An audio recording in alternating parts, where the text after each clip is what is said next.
At a meeting of the interrevolution.org on April 10th, Beth Green talked about the realities of life that make us insecure and cause many of our behaviors. It was a relief to hear the truth laid out in this way. But stay until the end because Beth brings us to a new strength and dedication at the end of this video. We have asked her to make this the first of a series of videos that will help us revolutionize ourselves and our world. We will make them available as she offers them. Hi, I'm Beth Green. Many of us have the belief, or at least the hope, that we come into a world that is benign, or at least neutral. That if we work hard, we'll get ahead. That our government is our friend. That our politicians are honest. That our doctors know what they're doing. That our parents are competent. That our teachers won't molest us. And so on. Do I have to go on?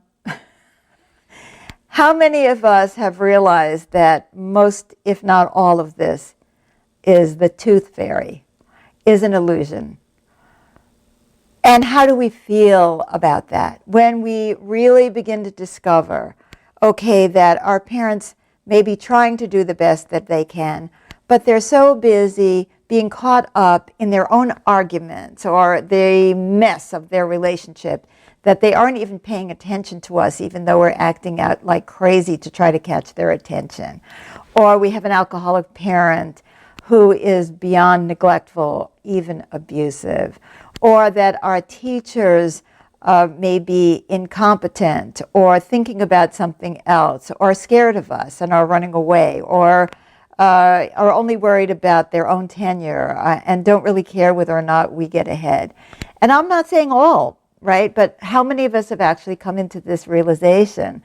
Or that we belong to a union and we're fighting for our rights and we think that that's the way it's supposed to be and that it's supposed to work. And then we discover that some of us are going to be picked off by the company and nobody can protect us. So then we discover some scandal, like the Panama Papers. Don't you love that, the Panama Papers, that expose these governments everywhere?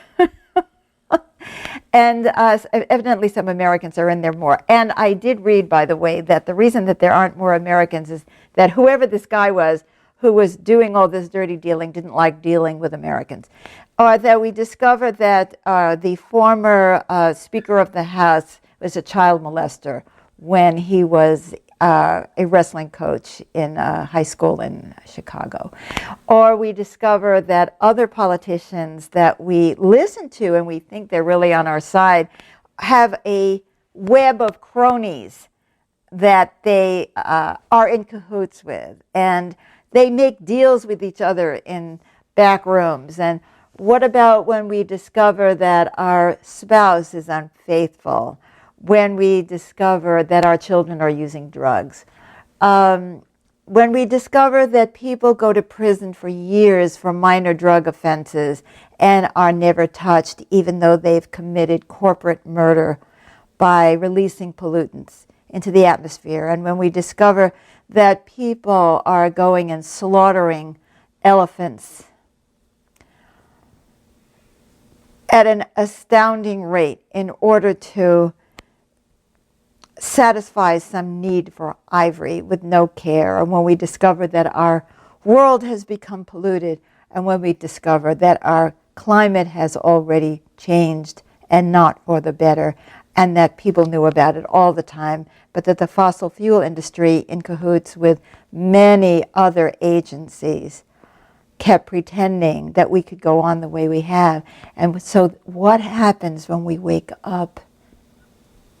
And what happens when we discover that with all our idealism, we still have to pay our bills?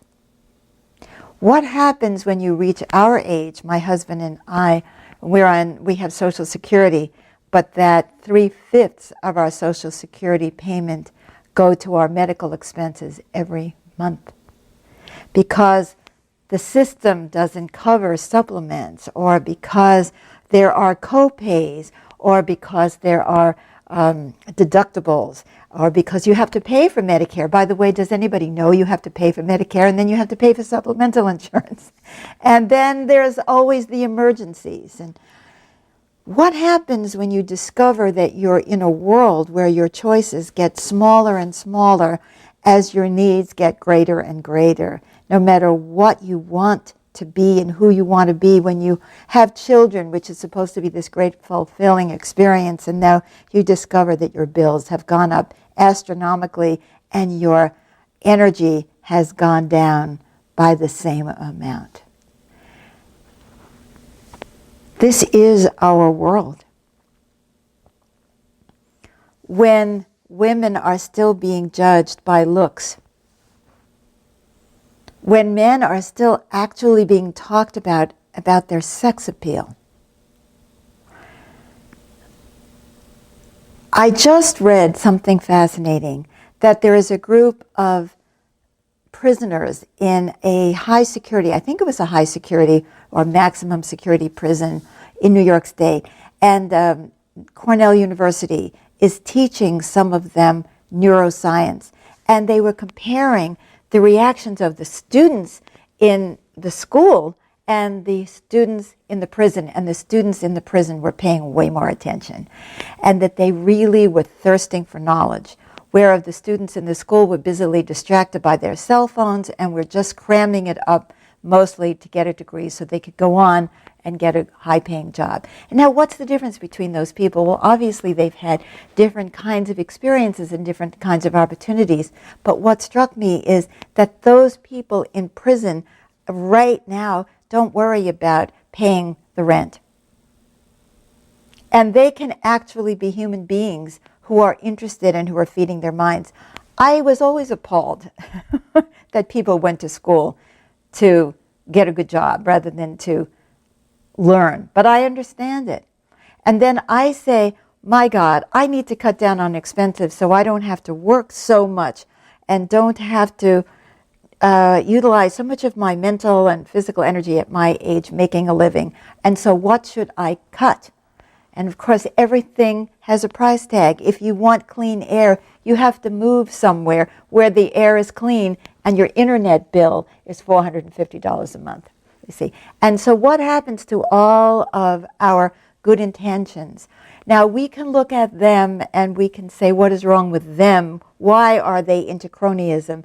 Why are they so invested in making money? And then I look at myself, and of course I'm not going to do anything corrupt, and I'm not making millions of dollars unless you thought that people like me make a lot of money. In fact, some people on Facebook actually believe that I am making money, making videos and doing radio shows that we have to pay for, that I'm actually making money doing this because people are they have so much gotten out of the tooth fairy that I can't even believe that anybody could do anything for any reason other than corruption.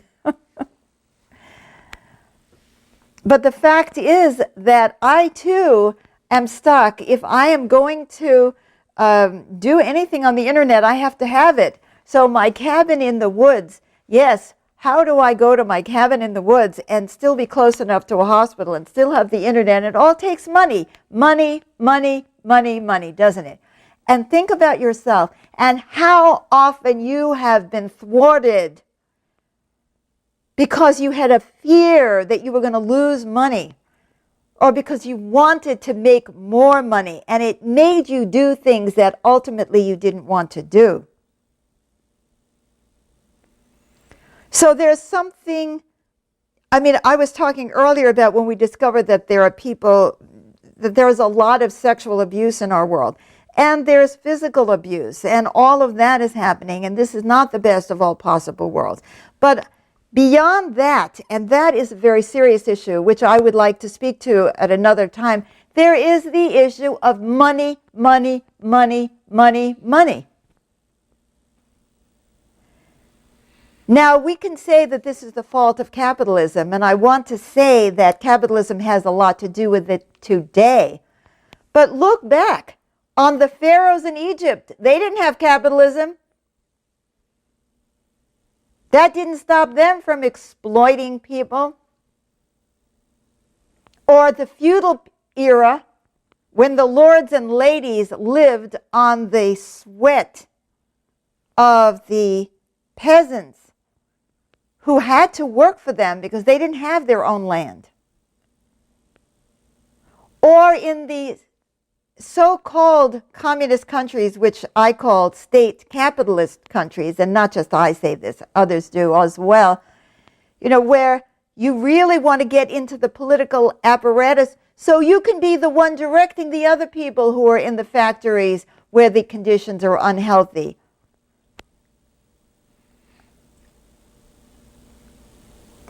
Which burn because they're not well constructed, where buildings collapse because of corruption. Wherever you go. Now, we know that other people are corrupt. I mean, my God, we can point our fingers at that African dictator and so on. But when it comes home to us, we discover, of course, and we already know deep in our hearts, that corruption is everywhere. Corruption for power. And power and money are the same, because all money is green power. The ability to tell other people what to do so that they will give to you what you want. Isn't that what power is? It's really that simple, isn't it? I get to make the decisions of what is going to be for the best for me, and I can make you go along with that, either because I'm the Lord, or because I'm the owner, or because I have the big bucks, or I control the police. And then you see how that continues, that the poor prostitutes get treated miserably, go to jail, are abused. Whereas the wealthy men buy their women in a different way and nobody goes to jail. Power, money. There it is. And every one of us is caught up in it in some way because we have no choice. I want to eat organic food, and I'm not capable of growing it myself. I'm old, I'm disabled, I've got a brown thumb, I live in a city. There are a million reasons. And I totally support organic food, but I have to have the money to buy it, don't I? I want to make decent choices. I want to buy things that are fair trade, where people are not being exploited, and they cost more money. Well, now, of course, I can buy less, and I think so many of us are realizing we don't need much of the stuff that we buy. That's the first step to freedom, is to say no to consumption of what we don't need. But what happens when you need it? What happens when you buy a cheap house, it has lousy insulation, you live in a hard climate, you're not healthy, you've got to heat the house. That costs money. So the money that you save by buying the cheap house, you're paying out heating it. Oh, use a wood stove. Supposing you're allergic. Maybe you don't want to cut down the trees. I mean, guys, let's face it, we're in a web. And it's easy to point the finger, but let's look at the whole system.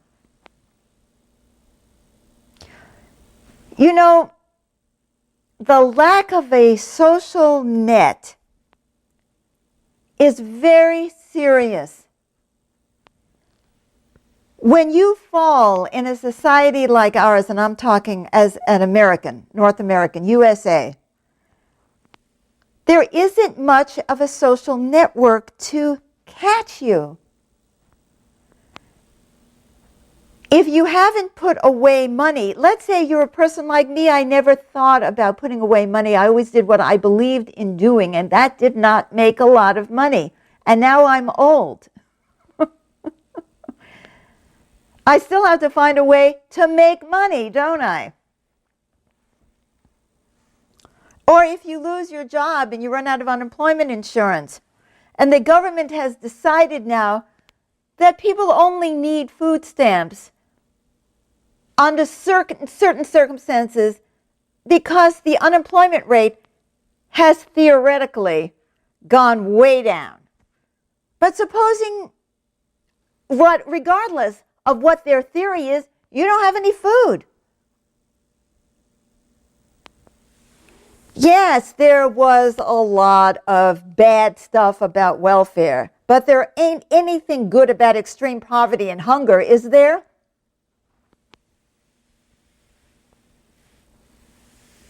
And how many of us have extended families that can support us in the 21st century? For many of us, if we have an extended family, they're asking us to support them.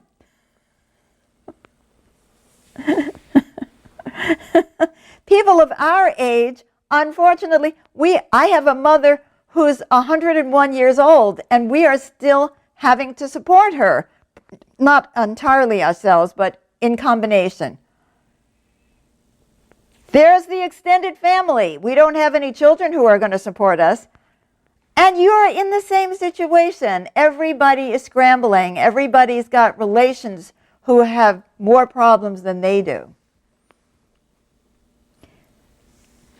And yet, we act as though this was still make-believe land, where the original things about, oh, just work hard and get a good job, and then you're going to live to 65, and then you're going to retire, and you're going to be fine. Yeah, and maybe you did save a lot of money, and maybe you lost it in the last housing crisis, or the last recession, or the last stock market crash, if you even had any of that to start with. There is no network. And that makes us crazy. So we have wealthy people who are desperately trying to hold on to their power, poor people who are just trying to survive, and people in the middle who are trying to get ahead. And so who's thinking about the common good? I think about the common good all the time. However, I still have to pay my mortgage, and then I have to pay homeowners insurance. And then if you're going to get a car, you also have to pay your automobile insurance. And then there's the extended warranty for the automobile. And then there's this, and then there's that, and then there's the other thing. And it just seems to go on and on and on and on, doesn't it? What is there to do? First, we have to admit that this is all true. Let's stop pointing fingers and start looking at the reality of the situation that we're in, that we are all collectively in, that everybody is scared, that everybody is looking for security. They create these crony networks to puff each other up because everybody feels vulnerable. Don't they? In third world nations, you have the very rich, and to a very small extent you have a, quote, middle class, and then you have the very poor. Well, man, that's a long way to fall, but there's a long way to fall right here. How many stories have you read about the woman who is now living in her car, who used to have a good job, but this happened, and then that happened, and the other thing happened, and now she's living in her car. There's a long way to fall, and believe me, you know it. And whatever you do, don't get sick. Because if you're sick, you are not a desirable commodity anymore. And your example is a clarion call to everybody else. Don't get sick. Because if you do, unless you come from a rich family, you are going to be dirt poor. And being dirt poor when you're sick is not any fun. We have a universe, and when I mean that, I'm not talking about the universe, the cosmos. I mean a universe of relationships that create in us insecurity from day one. We are dependent on parents who are often incompetent, on a social network which is not strong, on relatives who have nothing, and a system which is full of people desperate to protect themselves. And you wonder why we feel insecure and anxious all the time. Pop a pill, have a drink, smoke a joint. Hey, insecurity? I'm not insecure. Hey, I'm not insecure because I still have my looks. I'm not insecure because I still have my brawn. Well, go in there to the boxing ring and have your head smashed in and see how many more games you've got left. Watch those wrinkles come. Why are women desperately in the beauty parlor? I've never understood it anyway. Dyeing their hair, perming their hair, straightening their hair, cutting their hair, wondering about their hair, looking at their hair. I mean, who gives a flying F about your hair? Well, you do. Why? Because deep down inside, you are insecure. You're insecure that you're not going to be wanted, you're not going to be loved, and you're not going to be supported. And you're going to end up like, oh my God, talk about fear. You're going to end up in a nursing home with bed sores and pee all over the bed. Isn't that what we're all afraid of?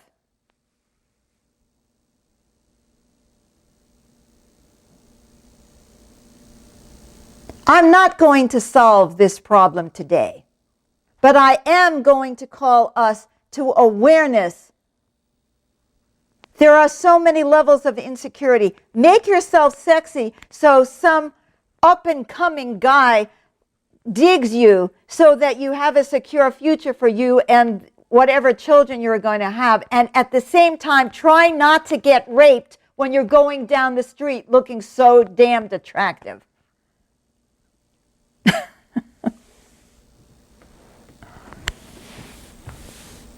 Not to speak of the awful, awful consciousness that we feed, the misogyny, the racism. I'm not even going into that.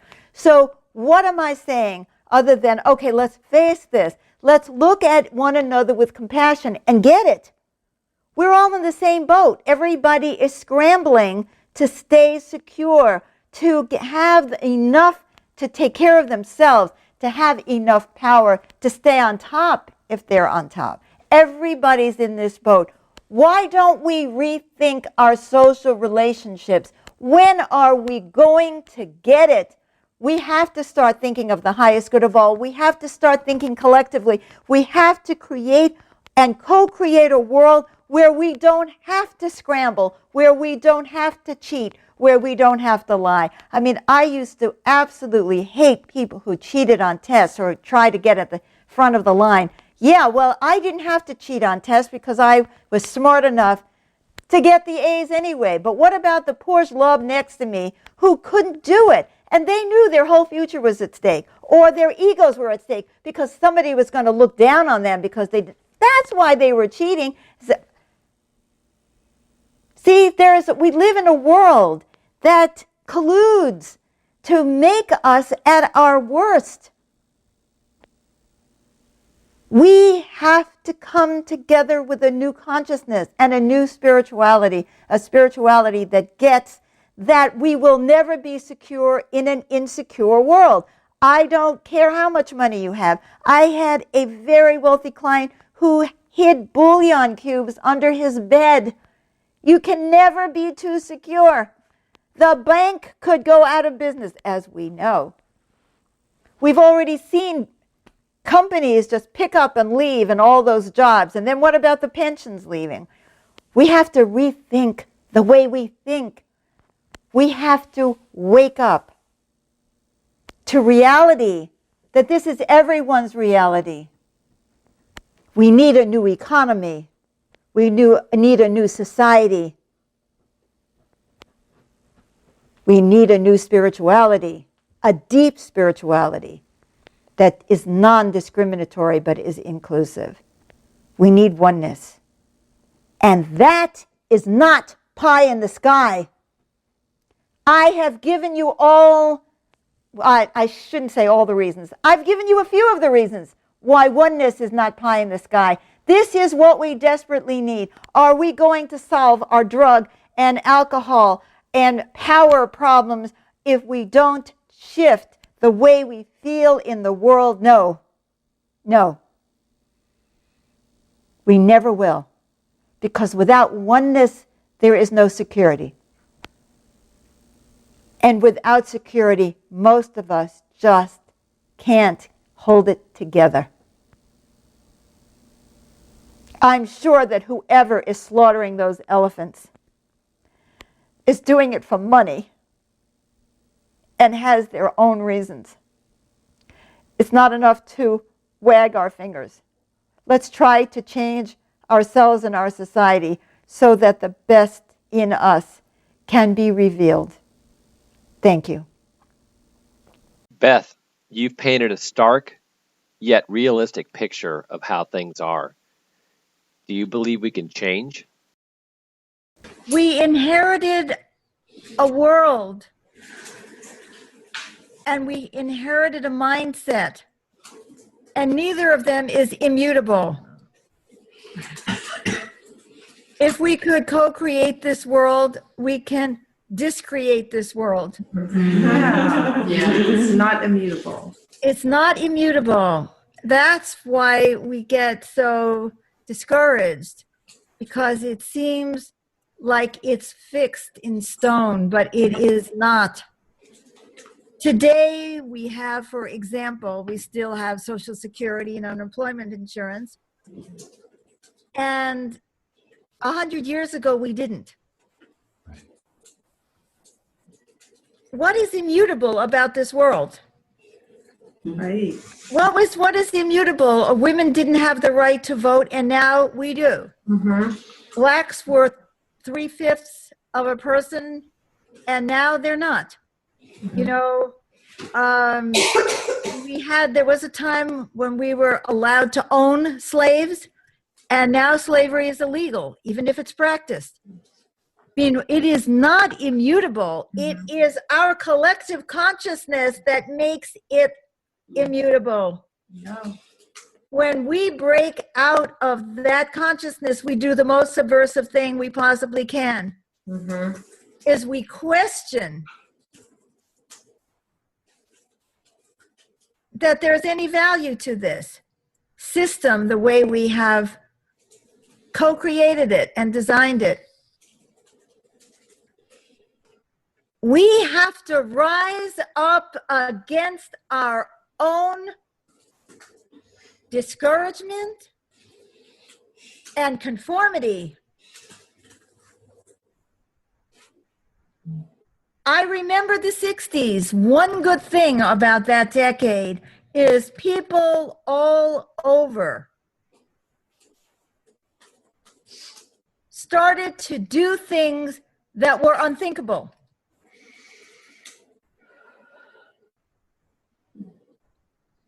And by more and more people doing the unthinkable, they became thinkable. Remember the days when it was illegal for blacks and whites to marry? Mm-hmm. Or for gays to have sex. Or for gays to have sex.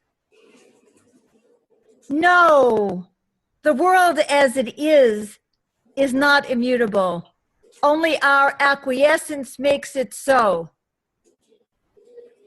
Let's use our God-given minds and potential to leave all the paradigms behind that are suffocating our potential. Not personally, but collectively. Thank you.